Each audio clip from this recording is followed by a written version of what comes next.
We're going to do a simple mobilizing exercise for the upper back. If you have neck issues or you can't get your arm up overhead, you want to have your head on a towel or a blanket here. I'm going to just take my arms long, my bottom arm long, and my top hand is going to start on the shoulder, so the fingertips pressing the shoulder down, and I'm just going to roll tip of the elbow to the floor, head to the floor as I go back, and just looking behind me to try and bring that top shoulder to the floor. It might not get there, just trying. And then again, tap and roll back. Keep the knees down at the front. And we'll just do it one more time. And rolling back. And then we could progress that to doing it with a straight arm. So you reach the arm forward. It could be on the floor or up in the air. And then you're going to lift. Same thing with the head rolling back to the floor, pressing the knees down. And again, just twice more. Reach and look up at your thumb and around you go. Spin around to the second side. And repeat. So my bottom arm's long, or you'd have your blanket, fingertips dropping that shoulder, tap, roll back, and look behind you. And again, coming forward.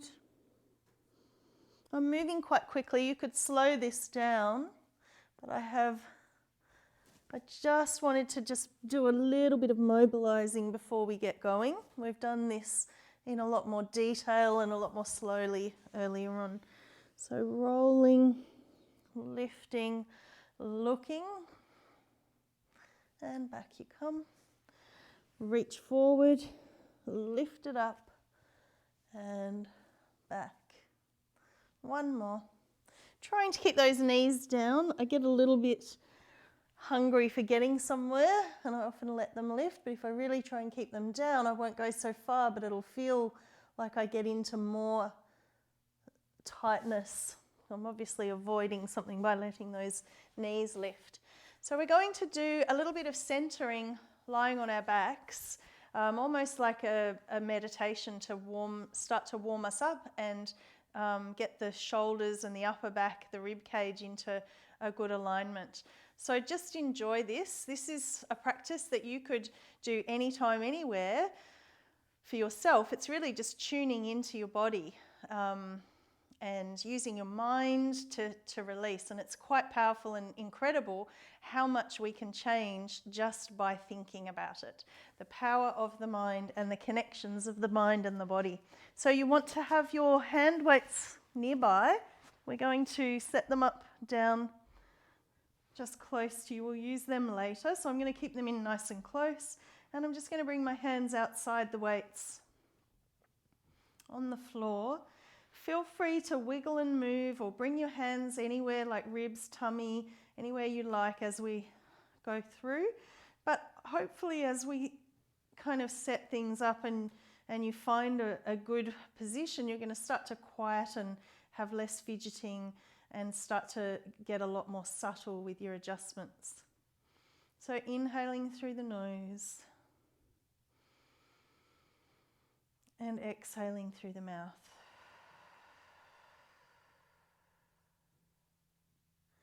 Lengthening the inhale. Taking a pause at the end of your inhale just for a couple of counts. And then exhaling. Really trying to send all the air out.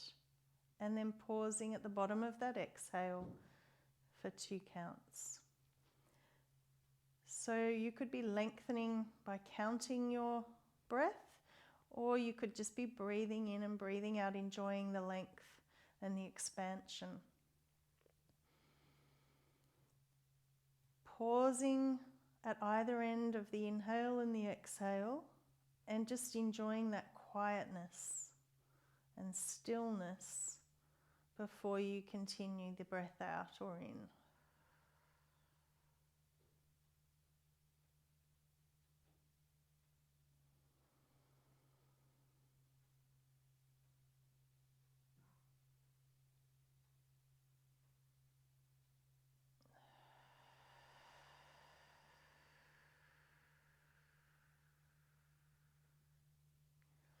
keep breathing like that for me, and I'm just going to start talking you through, and your mind's going to just go into your body as I guide you.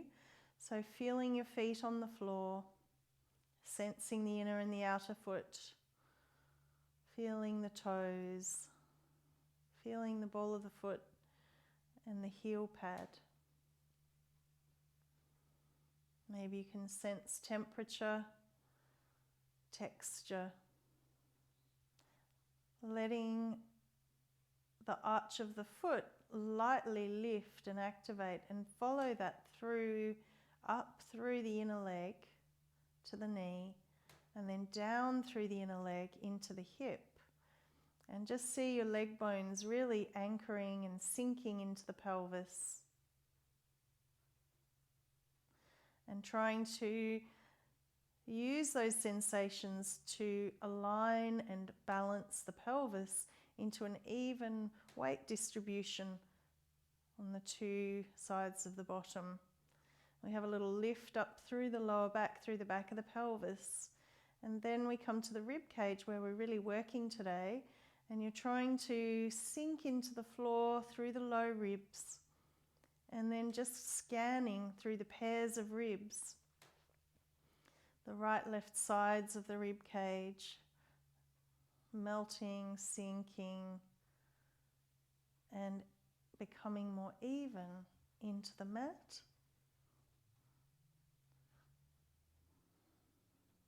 And we're trying to just create ease. So as you go through any corrections, really or sort of shifts that you're making, with a sense of being able to let go and drop into it rather than tense and force. So we're just coming up to the collarbones from the sternum. I want you to just imagine a widening from the center of that sternum out through the collarbones, out through the shoulders, and out into space, reaching to each side of the room. And then from the back of the body, just a gentle closing or narrowing of the back of the shoulders, as though the scapula could glide in a downward V towards the middle back and down into the low back. And when I feel that thread of my scapula down into my low back, it instantly switches something on in my front, through the low ribs, through the upper abdominals and into the core. Don't worry if you can't feel it, but if you can sort of keep tracing that path with your mind, eventually you'll feel the response in the body. And we'll just do that a couple more times because it's quite beautiful. So keeping the spine heavy, the upper back spreading out from the spine to the shoulders, feeling the collarbones widening from your breastplate out through the shoulders and beyond. And then a gentle narrowing through the back of the shoulders without tension, without grabbing, and threading that down into the tissue of the low back. Feeling that response through the front wall of the tummy, and just enjoying. Some days is easier than others. You might feel different in the two sides. It's all good. So we're just going to put our hands onto your tinned beans or tomatoes or hand weights, or just on the mat without anything, or even like on top of two tennis balls works really well. So we're just going to start the gliding on the scapula up and down. So you lift your shoulders up and then you press them down and reach fingers to feet, shoulder blades down into that low back. There's a widening through the back of the pelvis and a narrowing through the front of the pelvis. There's the widening through the front of the shoulders and the slight narrowing through the back of the shoulders. Very subtle. So our shoulder blades at the moment are lying between the floor and the rib wall, and we're trying to create an ease of glide up and down, noticing any time that you're pulling forward in the shoulder, Can you drop back? Noticing the clunks, if there's any clunks, and just trying to smooth out into a glide. And trying to feel how the drop of the shoulder blades actually connects into the trunk, into the core, through the back and the front. 2 more. It's so simple and so complex, this one. So it's a kind of a life's work, really. And then floating your hands up. I'm bringing my hand weights with me, but you don't have to. I find the weight does give me a sense of anchor for this one. So letting the shoulder drop down, letting the arms stay long, and letting the arm bones fall into the shoulder girdle and help to set and anchor that shoulder girdle.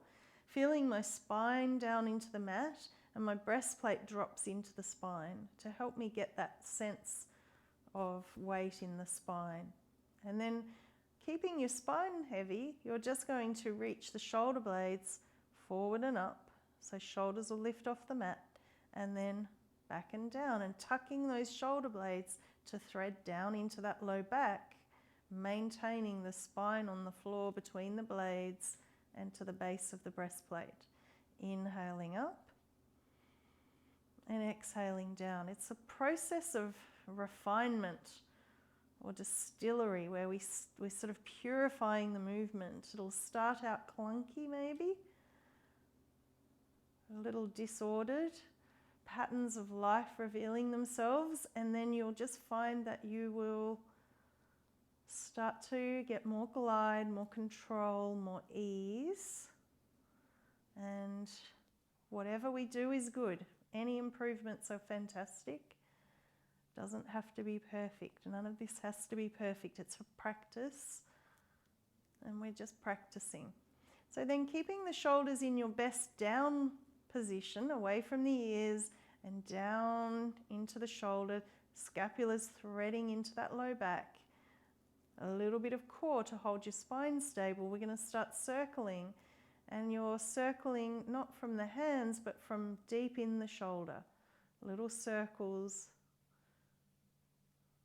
helping you to find a better setup for the shoulder girdle, for the arms into the shoulders, and then reversing that circle.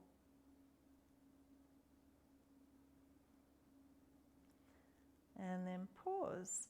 So we're going to inhale and open the arms out wide to the side. Feel the back widening and spreading. And then as you come back in, can you thread your scapula down into that low back and keep the collarbones broad. Inhale to open. And exhale, threading the scapula down into the low back, keeping the width in the collarbones.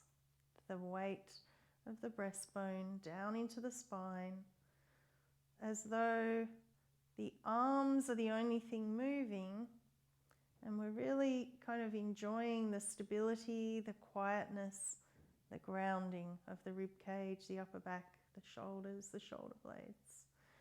And then pause, and I'd like you to just take a single arm out and listen to your pelvis. So when I take my left arm, my pelvis tips a little to the left. So rather than that happening, can we keep it small enough that there's no change in the pelvis?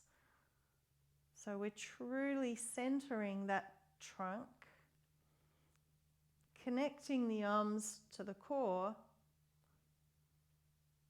by just moving enough that we can contain. Noticing how that becomes an activation for the abdominals. The less everything else works, the more that the core starts to engage.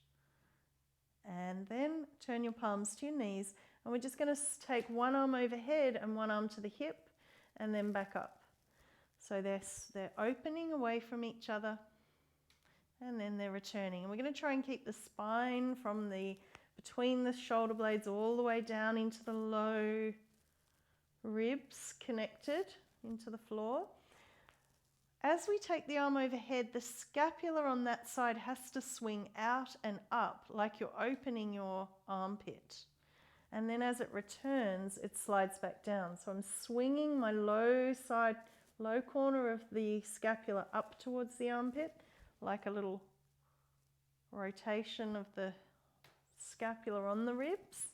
And then to come back, it's got to swing back in from closing the back of that armpit.